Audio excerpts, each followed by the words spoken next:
Hello hello, நான் தான்ப்பா மழை பேசுகிறேன். மழை பெய்யத்தானே செய்யணும். என்ன பேசுதுன்னு பார்க்காதீங்க.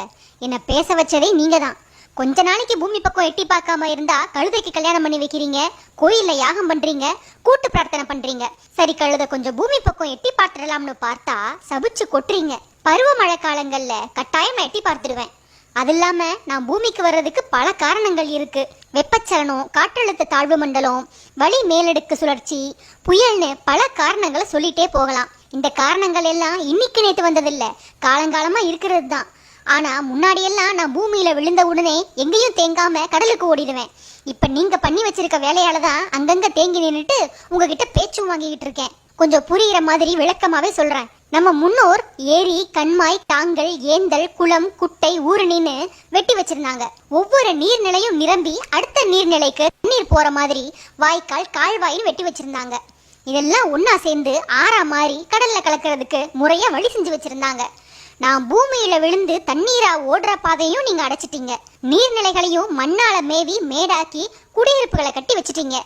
அதுக்கு சில உதாரணங்களை சொல்றேன். நாராயண ஏரி கால்வாய் குடியிருப்புகளால ஆக்கிரமிப்பு செய்யப்பட்டிருக்கு. பெரம்பூர், பெரவள்ளூர், மேடவாக்கம், சேத்துப்பட்டு, நுங்கம்பாக்கம், மயிலாப்பூர், மாம்பழம் பகுதிகளில் இருந்த நீர்நிலைகள் எல்லாம் இப்போ காணாம போயிடுச்சு. 1923ஆம் வருஷம் தான் நீர்நிலைகளை ஆக்கிரமிச்சு வீடு கட்ட ஆரம்பிச்சிங்க. அப்போதான் மாம்பழம் வீட்டுமனை திட்டத்துல 1600 ஏக்கர்ல தியாகராய நகர் உருவாச்சு. 1941ஆம் வருஷம் ஏரிய 54 ஏக்கர்ல லயோலா காலேஜை கட்டினீங்க. 1974ல வள்ளுவர் கோட்டம் கட்டினீங்க. அடையாறு, கூவம், கொசஸ்தலை ஆறு, பக்கிங்ஹாம் கால்வாய்கள் தான் சென்னையோட முக்கிய வடிகால்கள். அது எல்லாத்தையும் குப்பை குளமாக்கிட்டீங்க. அப்புறம் நான் எந்த வழியா போய் கடல்ல கலப்பேன்? ஊருக்குள்ளதானே வந்தாகணும். ஓட்டேரி கால்வாய், விருகம்பாக்கம் கால்வாய், அரும்பாக்கம் கால்வாய், கொடுங்கையூர் கால்வாய், கேப்டன் ஹேட்டன் கால்வாய், வேளச்சேரி கால்வாய், மாம்பழம் கால்வாய் எல்லாம் இப்ப எங்க போச்சு? 650 நீர்நிலைகள் இருந்த சென்னையில இப்போ வெறும் 27 நீர்நிலைகள் தான் இருக்கு. ஆதம்பாக்கம் ஏரி அழிச்சு மெட்ரோ திட்டம் கொண்டு வந்துட்டீங்க. மடிப்பாக்கம் ஏரி குப்பை கடா கிடக்கு. அரிய வகை பறவைகள் இருந்த புழுதிவாக்கம் ஏரியோ இப்போ ஹவுசிங் போர்டா மாறிடுச்சு. சென்னை, திருவள்ளூர், காஞ்சிபுரம் பகுதிகளில் மொத்தமா 3600 நீர்நிலைகள் இருந்திருக்கு. இப்போ எண்ணி பார்த்தா 50 கூட தேராது.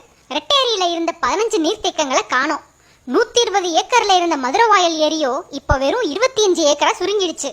சென்னையில எந்த இடங்களுக்கெல்லாம் பாக்கம், வாக்கம்னு பேர் இருக்கோ அதெல்லாம் ஏரி தான். கோடம்பாக்கம் ஏரியாவே ஒரு ஏரி தான். பிக் பாஸ்ல இருந்து ஒரு நபரை வெளியேற்றிட்டா கேள்வி கேட்குறீங்க. ஆனா அதே நீங்க ஏரிகள் ஆக்கிரமிக்கப்பட்டதற்காக போராடி இருந்தா இன்னைக்கு சென்னை வெள்ளக்காடா மாறி இருக்காது. மாம்பழத்துல லேக் வியூ ஸ்ட்ரீட்னு ஒன்று இருக்கு. ஆனா அங்க லேக் இல்ல. தார் ரோடு போடுறப்போ பழைய ரோட்டை சுரண்டிட்டு போடாம அப்படியே மேலேயே ரோடு போட்டதால ரோடெல்லாம் மேடாகி போயிடுச்சு. இப்படி பூமிக்கு நான் வந்து தேங்கின தங்கின நீர்நிலைகள் எல்லாத்தையும் அழிச்சிட்டீங்க. நான் ஓடிக்கிட்டு இருந்த வாய்க்கால், கால்வாய் எல்லாத்தையும் காலி பண்ணிட்டீங்க. அப்புறம் நான் எங்க போவேன்? உங்க வீடுகளுக்குள்ளதான் புகுவேன், ரோட்ல தான் தேங்கி நிற்பேன். அதனால என்னை சபிக்கிறதையும் திட்டுறதையும் விட்டுட்டு ஆக வேண்டிய காரியங்களை ஒழுங்கா செஞ்சு நான் கடலுக்கு போறதுக்கு பாதையை ஏற்பாடு பண்ணி கொடுத்தா அடுத்த வருஷமாவது நீங்க நிம்மதியா இருக்கலாம்.